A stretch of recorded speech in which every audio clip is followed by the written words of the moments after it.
नमस्कार। आज के इस खास चर्चा में हम सीधे एक ऐसी कहानी में गोता लगाने वाले हैं जो सफलता, संघर्ष और मेहनत के असली मायने हमें समझाती है। हमारा आज का विषय है गहरी होती जड़ें, कड़ी मेहनत और असफलता पर एक पिता की कालजयी सीख। जरा आंखें बंद करके कल्पना कीजिए, मगध का एक छोटा सा गांव, जेठ के महीने की चिलचिलाती धूप, हर तरफ पसरा हुआ सन्नाटा और खेत के किनारे एक बहुत पुराने विशाल बरगद के पेड़ की छांव में बैठा एक बूढ़ा किसान, रामधन।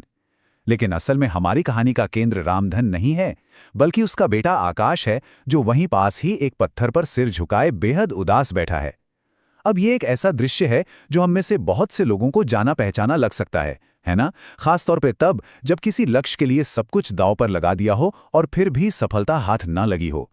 तो आइए आज इसी पिता पुत्र की बातचीत को डीकोड करते हैं और देखते हैं कि कैसे पिता की एक गहरी सीख किसी भी तरह की निराशा को उम्मीद में बदल सकती है। अब जरा आकाश के इस वाक्य पर गौर कीजिए। वो कहता है, सफलता मेरी किस्मत में ही नहीं है। दिन रात जागकर की गई ये सारी पढ़ाई बिल्कुल बेकार है। इन शब्दों को सुनकर ही उसके अंदर की हताशा और उस भारीपन को महसूस किया जा सकता है। असल में आकाश पिछले कई महीनों से एक बहुत बड़ी सरकारी परीक्षा की तैयारी कर रहा था, लेकिन लगातार कोशिशों के बाद भी बार बार उसे सिर्फ असफलता ही मिल रही थी।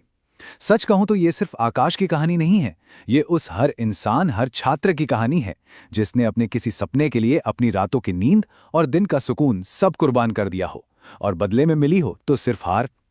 देखिए, जब बार बार हार मिलती है ना, तो सबसे पहले खुद पर से और फिर अपनी किस्मत पर से भरोसा उठ ही जाता है। तो हमारी पहली कड़ी है एक निराश बेटे की कहानी, जब लगातार कोशिशों के बाद भी सिर्फ हार मिलती है। आकाश इस वक्त पूरी तरह से टूट चुका था। उसे बस यही लग रहा था कि उसकी सारी मेहनत एक ऐसे अथाह कुएं में जा रही है जिसका कोई नतीजा नहीं निकलने वाला। और तभी जब वो उस पेड़ के नीचे हताश बैठा था, उसके पिता रामधन वहां आते हैं। अब देखिए, रामधन कोई किताबी ज्ञानी नहीं थे, बल्कि जिंदगी की कठोर सच्चाइयों की आग में तपे हुए एक बेहद अनुभवी किसान थे। उन्होंने अपने बेटे की इस हालत को देखा, उसकी निराशा से भरी बातें सुनी, लेकिन कमाल की बात यह है कि वो बिल्कुल घबराए नहीं। इसके बजाय उन्होंने बहुत ही शांति से अपनी पानी की सुराही उठाई, आकाश को पानी दिया और उसे एक ऐसी व्यवहारिक दुनिया का उदाहरण देने का फैसला किया जिसे वो खुद सबसे अच्छी तरह समझते थे, खेती की दुनिया। चलिए इस बात को थोड़ा और गहराई से समझते हैं। यहां दो बिल्कुल अलग विचारधाराएं हमारे सामने हैं। एक तरफ वो मानसिकता है जो आकाश की है, हार मान लेना और बस ये सोचकर रोना कि यार किस्मत ही खराब है। और दूसरी तरफ है रामधन का वो किसानी दृष्टिकोण, गर्मियों की उस एकदम कठोर पत्थर जैसी सख्त मिट्टी में भी बिना रुके हल चलाना। रामधन में खेत की उस सूखी मिट्टी की तरफ इशारा किया और आकाश से बस इतना पूछा कि अगर वो इस तपती धूप में घर बैठ जाएं और ये मान लें कि मिट्टी बहुत कठोर है, इसमें तो कुछ उगेगा ही नहीं, तो क्या उनका घर चल पाएगा? ये तुलना हमें ये सोचने पर मजबूर करती है कि जब हालात पूरी तरह से खिलाफ हों, तब भी क्या बस हाथ पर हाथ धरे किस्मत के भरोसे बैठे रहना सही है, या फिर असंभव सी दिखने वाली परिस्थितियों को अपनी कड़ी मेहनत से चीरना जरूरी है? और यहीं से हमें मिलता है सूखी मिट्टी का कठोर सबक, यानी विकास की अनदेखी प्रक्रिया पर भरोसा करना। रामधन ने एक मुट्ठी सूखी मिट्टी उठाई और आकाश को समझाया कि देखो, खेती का मतलब सिर्फ पसीना बहाना नहीं होता, ये दरअसल एक अटूट भरोसे का नाम है। जब एक किसान गर्मियों की उस एकदम सख्त मिट्टी का सीना चीरता है ना, तो उसे बिल्कुल अंदाजा नहीं होता कि आने वाले मौसम में बारिश कैसी होगी, कोई गारंटी नहीं होती। फिर भी वो अपना हल चलाता है और बीज बोता है, बिना किसी पक्के नतीजे की परवाह किए अपना काम करते रहने का। इससे बड़ा और जीवंत उदाहरण भला और क्या हो सकता है? यह दृश्य प्रकृति के एक बहुत ही क्रूर लेकिन एकदम सत्य नियम को हमारे सामने लाता है। रामधन बहुत गहरी बात कहते हैं कि बिना मिट्टी को चीरे और बिना बीज के खुद को मिटाए अंकुर कभी बाहर आ ही नहीं सकता। सोचिए जरा, बीज को अपने उस सुरक्षित कठोर आवरण को तोड़ना ही पड़ता है, उसे खुद को उस कठोर धरती में पूरी तरह से विसर्जित करना पड़ता है, तभी तो एक नया जीवन पनपता है। ये रूपक सीधे तौर पर इंसान की मेहनत से जुड़ा हुआ है। सफलता पाने के लिए अपने आराम और पुरानी आदतों को तो छोड़ना ही पड़ता है, खुद को उस सख्त मिट्टी जैसी कठोर दिनचर्या में तपाना पड़ता है, क्योंकि बिना खुद को मिटाए, यानी बिना अपने पुराने स्वरूप को नष्ट किए, सफलता का नया अंकुर कभी फूट ही नहीं सकता। अब बात करते हैं आम के पौधे की धैर्य की। प्रगति अक्सर शुरुआत में पूरी तरह से अदृश्य होती है। इन उथल-पुथल भरे विचारों के बीच रामधन अपनी आवाज को थोड़ा और शांत करते हैं और एक दूसरे उदाहरण की तरफ बढ़ते हैं। वे पास ही लगे एक आम के पौधे की तरफ इशारा करते हैं जिसे उन्होंने खुद कुछ साल पहले लगाया था। वे आकाश से पूछते हैं कि क्या उसे याद है जब ये पौधा लगाया गया था। असल में ये समय और धैर्य की एक बहुत ही सुंदर व्याख्या है। सफलता कोई रातों रात मिलने वाली चीज नहीं है, और जो असली विकास सतह के नीचे हो रहा होता है वो आमतौर पर हमारी साधारण आंखों से दिखाई ही नहीं देता। और ये उदाहरण इस बात को बिल्कुल साफ कर देता है। समय के साथ चीजें कैसे बदलती हैं, जरा इसका टाइमलाइन देखिए। पहले साल एक भी फल नहीं, दूसरे साल सिर्फ पत्ते ही पत्ते, और आज का दिन देखिए, मजबूत जड़ें और एक तेजी से बढ़ता हुआ शानदार पेड़। अब अगर रामधन दूसरे साल ही निराश हो जाते और उसे पानी देना छोड़ देते या उसे आवारा पशुओं से बचाना बंद कर देते, तो क्या आज ये इतना मजबूत पेड़ बन पाता? बिल्कुल नहीं। ये आम के पेड़ का विकास क्रम हूबहू एक इंसान के मानसिक और बौद्धिक विकास से मेल खाता है। जब कोई किसी बड़े लक्ष्य के लिए तैयारी करता है तो शुरुआत में परिणाम शून्य हो सकता है। बाहर से देखने पर शायद कोई सफलता ना दिखे, लेकिन इसका मतलब ये बिल्कुल नहीं है कि अंदर कोई प्रगति नहीं हो रही है। उस लंबे संघर्ष के दौरान इंसान की मानसिक दृढ़ता और ज्ञान की जड़ें चुपचाप गहराई में बहुत मजबूत हो रही होती हैं। और इसी बात को आधार बनाकर रामधन असफलता की पूरी परिभाषा ही बदल देते हैं। उनके नजरिए से असफलता कोई स्थायी कमजोरी नहीं है, बल्कि ये एक बहुत ही महत्वपूर्ण छिपा हुआ समय है जो सतह के नीचे किसी की जड़ों को गहरा और मजबूत करने के लिए बेहद जरूरी है। रामधन आकाश को समझाते हैं कि आज उसे जो असफलता मिली है वो उसकी कोई कमी नहीं है, बल्कि ये उसकी पढ़ाई और उसके व्यक्तित्व को उसी आम के पेड़ की तरह गहराई देने का समय है। सच में ये नजरिया किसी भी संघर्षरत इंसान या छात्र के लिए एक संजीवनी बूटी का काम कर सकता है।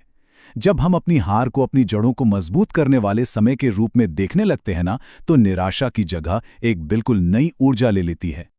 अब हम बढ़ते हैं इस बात पर कि कठोर परिश्रम कैसे भाग्य को बदलता है, यानी केवल भाग्य की सीमाओं से आगे कैसे बढ़ा जाए।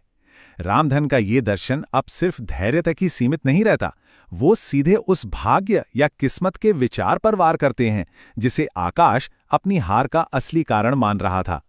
उस बूढ़े किसान ने अपने बेटे के कंधे पर अपना खुरदुरा मजबूत हाथ रखा और उसे ये समझाने की कोशिश की कि भाग्य की असल भूमिका क्या होती है और क्यों सिर्फ भाग्य के भरोसे बैठे रहना एक बहुत बड़ी भूल है।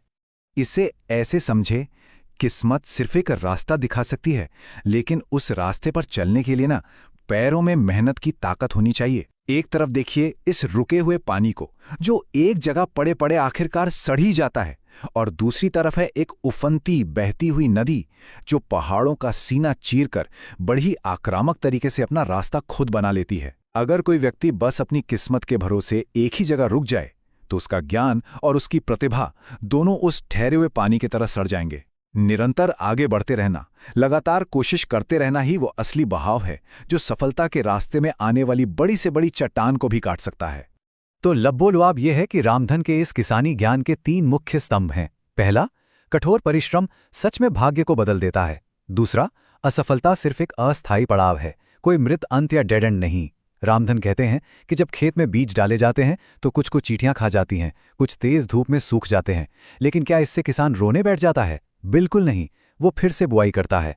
एक हार ये तय नहीं कर सकती कि जीत कभी नहीं मिलेगी।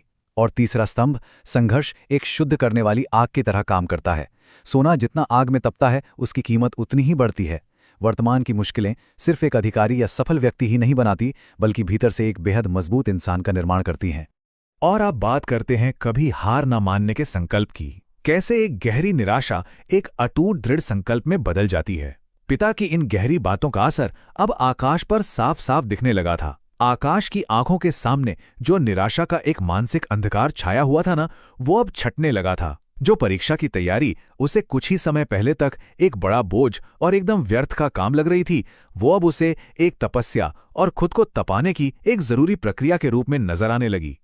और ये बदलाव सिर्फ शब्दों को सुनकर नहीं आया था। आकाश ने अपने पिता के चेहरे की गहरी झुर्रियों और उनके हाथों के उन छालों को बहुत गौर से देखा।